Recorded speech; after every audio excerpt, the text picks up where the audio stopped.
going on YouTube? It's King Kirk here, back with another episode of 3519 Holistic Prosperity. I know it's been a while, man. My camera broke.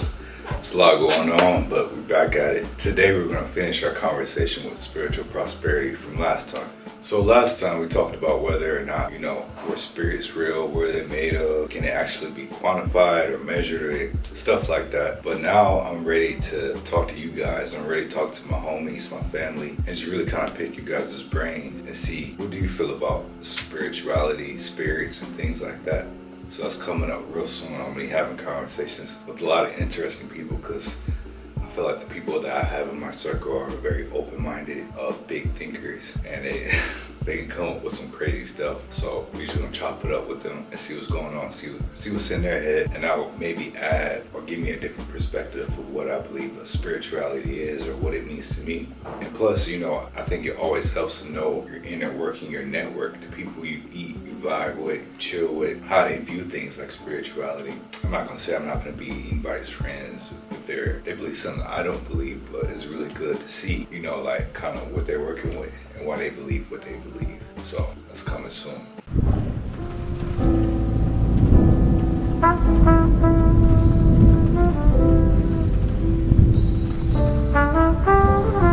All of this is really interesting to me because when you take a step back and really look at all the people that make up the society or this world or whatever we call the human race, when you take a look back and you look at the human race, just a very broad point of view, you could just see that there's just an ocean of personal beliefs and ideas and paradigms and perspectives, and we all have our own in a way. Even if you are, Christian or Baptist or Satanist or whatever you are, we all have our own beliefs, and a lot of times those beliefs are shaped by our own experiences. And if we really, really dive into it, it's really interesting how we kind of resent other people for believing something different than what we do. People get frustrated, people kill other people, they hurt other people. If we really dive in and cut into the history of the human race, we can really see that we've done some messed up things in the name of religion or spirituality. And we'll get into that because is there a difference? Gotta see. It's really interesting just to see how us as a human race throughout the history of time, we've caused a lot of wars over spirituality, what we believe. Everything what we believe in it so much that I'm willing to kill you because you don't believe in it.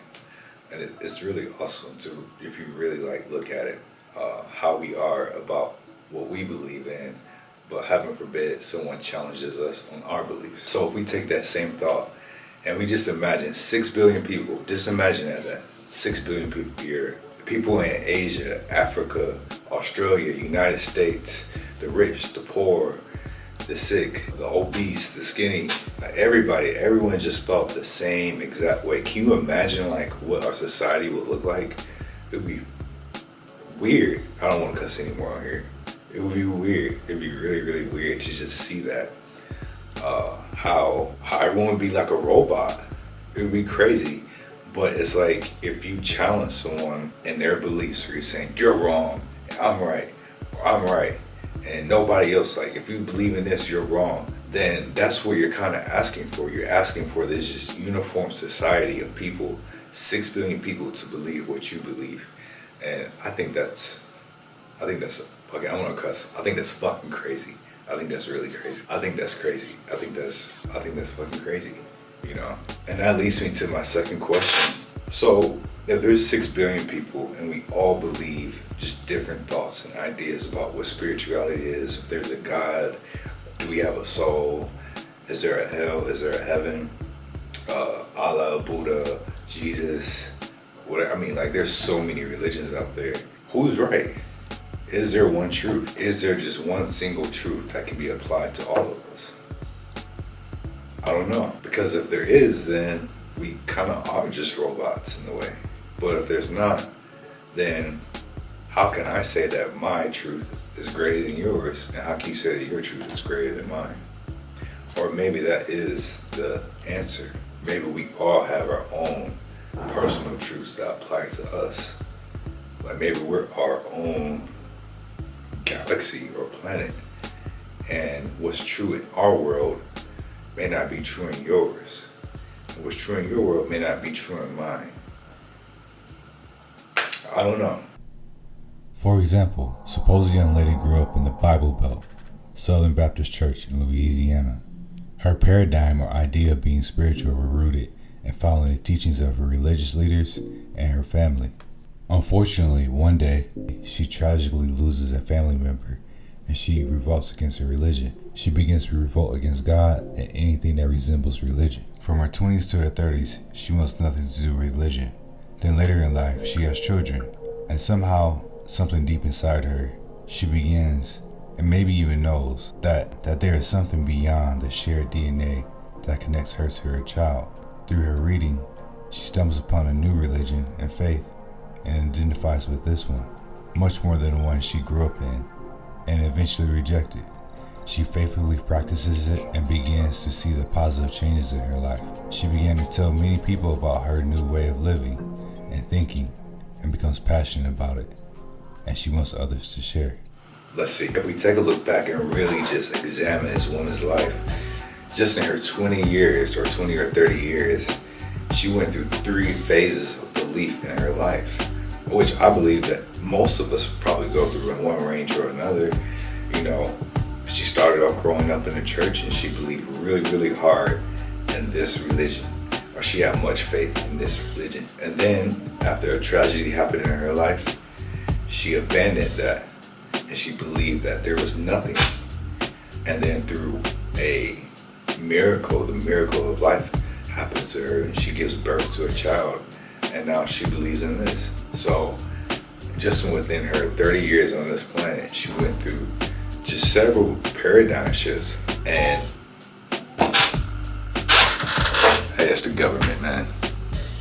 And she went through several paradigm shifts, and she experienced the miracle of life when she had her child.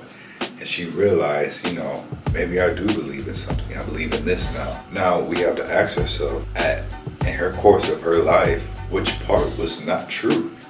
I guess my question is, at any point, was she wrong? Was she wrong for believing what her parents told her was the truth and practiced the religion that she grew up in? Was she wrong not for believing what she wanted to believe in after her tragedy happened in her life? And was she wrong for discovering the new religion or her new spirituality after she gave birth to her child? Where's the truth in those? Because they all happened to her, and one kind of led to the other in some form or fashion. They're all kind of connected. So where's her truth at? Is it the religion that makes it true, or is it the belief? Who knows? Personally, I don't believe she was wrong. I believe that spirituality could be something that we have to learn. Just like we have to learn how to write, we have to learn how to talk, we have to learn how to cook, drive. Maybe spirituality is one of those things that we have to learn and experience as we grow. It's one of those things that we'll maybe get better at, or will change as we progress as a human through different experiences that we have in life. And maybe none of it's wrong. And guess what? You know, this is my answer today. 5 years from now, I could probably have a different answer. That's the beauty of life. Now I want to hear from you guys. What do you think? Is it wrong?